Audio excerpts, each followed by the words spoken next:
राधा नाम की महिमा।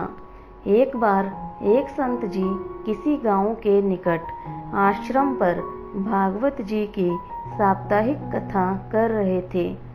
तीसरे दिन में वह कथा करते हुए बताने लगे, अनेक प्रकार के लोग जो पाप कर्म करते हैं उन्हें अनेक प्रकार के नरकों में जाना पड़ता है, लेकिन एक उपाय है जिसके द्वारा नरकों में जाने से बचा जा सकता है। कोई एक बार सच्चे हृदय से राधा नाम पुकार ले तो वह नरकों में नहीं जाता है। एक सेठ जी जो रोज आकर सत्संग सुना करते थे, सत्संग समाप्ति के पश्चात वह संत जी के चरणों में आकर बड़े जोर से रोने लगे। संत जी ने कहा, अरे सेठ जी, क्यों रोते हो? तुम्हारा मन क्यों उदास है? सेठ जी रोते हुए कहने लगे, भगवान, आपकी कृपा से मुझे सब कुछ प्राप्त है, पर मेरे मन को एक बड़ी चिंता सताती है। संत जी कहने लगे, कहिए कौन सी चिंता है? सेठ जी कहने लगे, आज आपके भागवत कथा में नरकों का वर्णन किया और वर्णन करते हुए बताया कि जीवों को अनेक प्रकार से नरकों की प्राप्ति होती है, लेकिन एक उपाय है जिसके द्वारा नरक में जाने से बचा जा सकता है। तो प्रभु, मैं तो आपकी शरण में हूँ, रोज भागवत सत्संग सुनने आता हूँ। मेरे मन में तो यह विश्वास है, आप संतों की कृपा से, भागवत की कृपा से मेरा उद्धार हो ही जाएगा। लेकिन मेरा एक छोटा भाई है जिसकी उम्र 40 साल है। वह न तो सत्संग में जाता है और न परमात्मा पर विश्वास करता है और न ही प्रभु का नाम जपता है।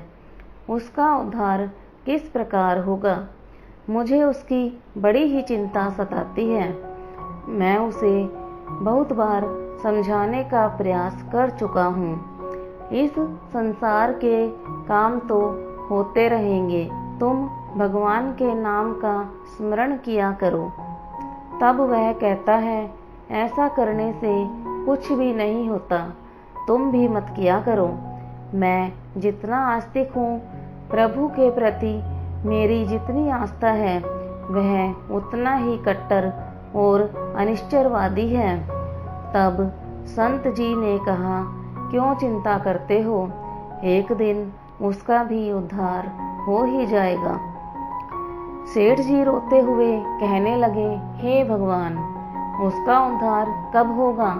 आप जैसे महापुरुष हमारे गांव में आए, मुझे तो आप पर ही यकीन है, आप ही उसका उद्धार करके जाएंगे। अब आप कैसे भी कृपा करके मेरे घर आइए और एक बार तो उसके मुख से श्री राधा नाम का उच्चारण करवाइए।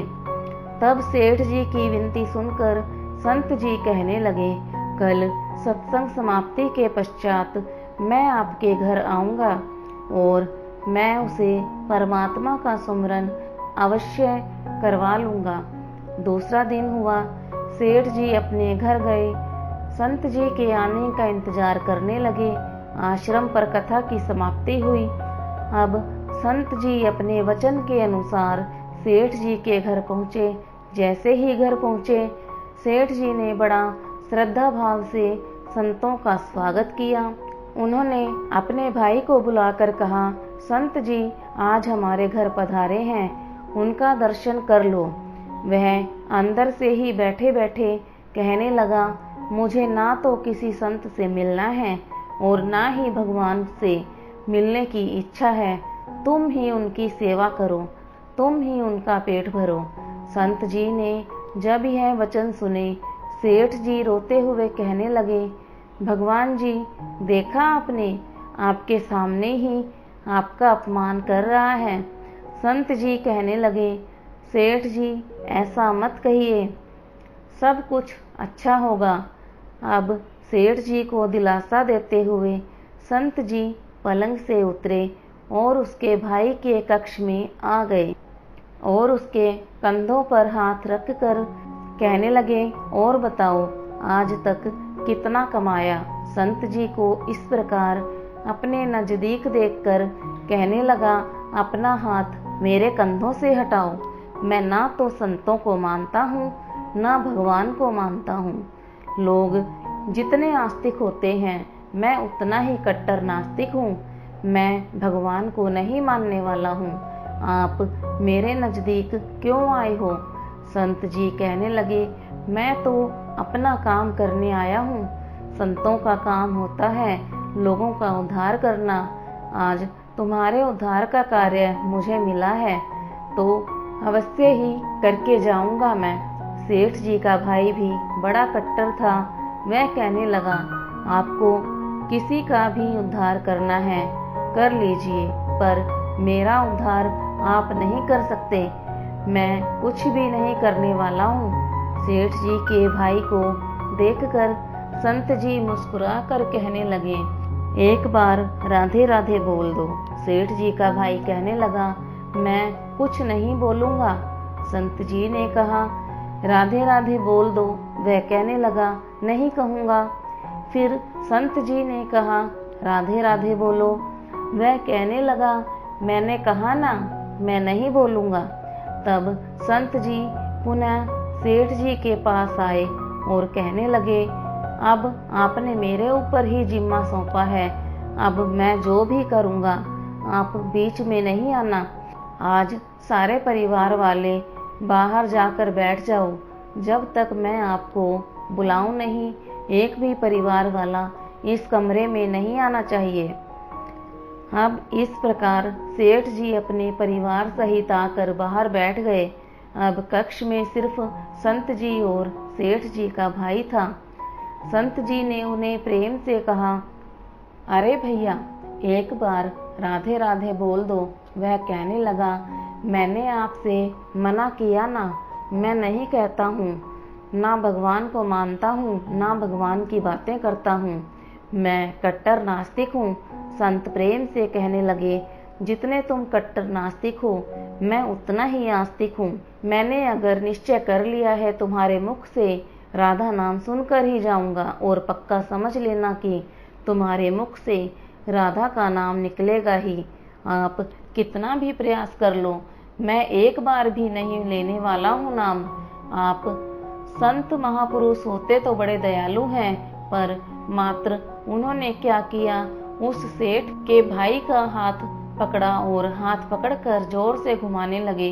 अब वह सेठ का भाई ठहरा 40 साल का वृद्ध, पर संतों के अंदर भक्ति का तेज होता है। उन्होंने जोर से उसके भाई का हाथ घुमाया। संत जी फिर कहने लगे, बोलो राधे राधे। वह कहने लगा, नहीं कहूँगा। अब तो संत जी ने जोर से हाथ घुमाकर सेठ के भाई को जमीन पर पटक दिया और खुद उसके पेट पर चढ़कर बैठ गए। और संत फिर कहने लगे, बोलो राधे राधे। वह फिर कहने लगा, नहीं कहूँगा। अब तो संत जी ने उसके दोनों हाथ पकड़कर उसके पैरों को बांध दिया और कहने लगे, कहो राधे राधे। अब ऐसी अवस्था में वह सोचने लगता है, यह संत तो मुझे मार ही देंगे। तब उसने बिना इच्छा के एक बार ऐसे ही कह दिया, राधे राधे। जैसे ही उसने राधे राधे कहा, संत जी ने उसके हाथ पैर खोल दिए। उसके बंधनों को छोड़कर बाहर आकर कहने लगे, सेठ जी आपका कल्याण हो गया, आपके भाई का भी कल्याण हो गया। सेठ जी कहने लगे, अंदर से बहुत तेज आवाजें आ रही थी। तब संत जी कहने लगे, आपने काम ही ऐसा दिया था। आपने कहा वह नास्तिक है, कभी कुछ बोलता ही नहीं है। आज आपके भाई ने राधे राधे का नाम उच्चारण कर लिया है, कल्याण हो गया। अब मैं जा रहा हूँ, कल से पुनः मेरी कथा है। अब संत जी तो अपने स्थान पर लौट आए। सेठ का भाई जमीन से उठकर अपने भाई से कहने लगा, यह कैसे संत हैं? मुझसे झगड़ा करने आ गए, मेरे ऊपर चढ़कर बैठ गए और कहने लगे, अगर राधे राधे का नाम उच्चारण नहीं करोगे तो मैं तुम्हारे ऊपर ऐसे ही बैठा रहूंगा। अब उसकी बातें सुनकर सेठ जी तो हंसने लगे। वह हंसते हुए मन ही मन से भगवान को धन्यवाद देते हुए कहने लगे, हे प्रभु, आपके संत भी बड़े दयालु हैं, खुद कष्ट सहकर भी लोगों का कल्याण करते हैं। समय व्यतीत हो गया, मुश्किल से 5-6 महीने ही गुजरे होंगे। अचानक एक दिन छोटे भाई का देहांत हो गया। शरीर की समाप्ति के पश्चात आत्मा शरीर से अलग हो जाती है। वह आत्मा ही ऊपर यमराज के पास जाकर सारे हिसाब किताब देती है। अब इस व्यक्ति का हिसाब किताब खोला गया। यमराज ने चित्रगुप्त से कहा, जो आज इंसान हमारे पास आया है, इसका हिसाब क्या है? चित्रगुप्त कर्मों का हिसाब देखकर बताने लगा, भगवान, इसने अपने जीवन में कभी परमात्मा का नाम सुमिरन नहीं किया है, सदा पाप किए हैं, इसे तो सीधे नरक भेजा जाए।